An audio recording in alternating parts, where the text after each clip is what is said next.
हर हर महादेव। एक भोलेनाथ का भजन सुना रही हूँ, सुनिएगा। अच्छी लगे भजन तो वीडियो लाइक कीजिएगा।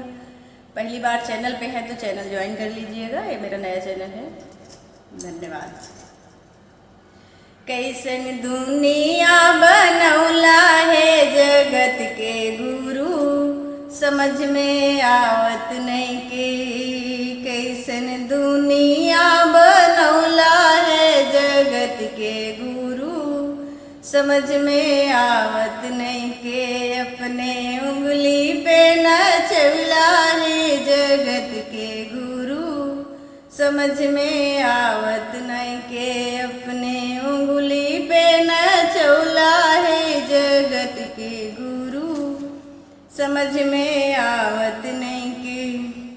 क्यों के कोठा ऊपर कोठा, क्यों के महल की तैयारी, क्यों के कोठे ऊपर कोठा, क्यों के महल की तैयारी, क्यों के झोपड़ी ला तरसौला है जगत के गुरु, समझ में आवत नहीं के। क्यों के झोपड़ी ला तरसौला है बोले बाबा, समझ में आवत नहीं के। कैसन दुनिया बनौला हो भोले बाबा, समझ में आवत नहीं के। अपने उंगली पे नचौला है महादेव जी, समझ में आवत नहीं के।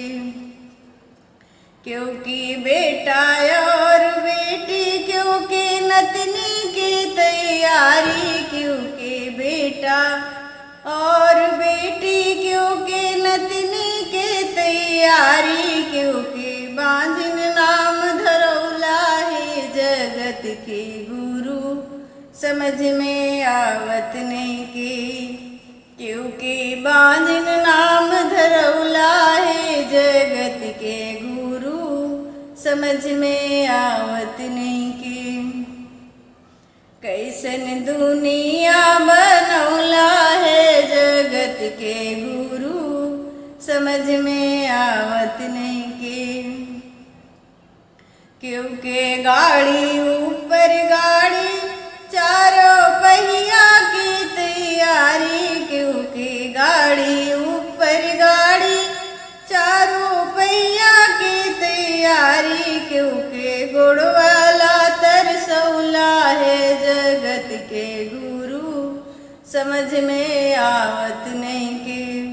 क्योंकि गुड़वाले तरसौला है जगत के गुरु, समझ में आवत नहीं के।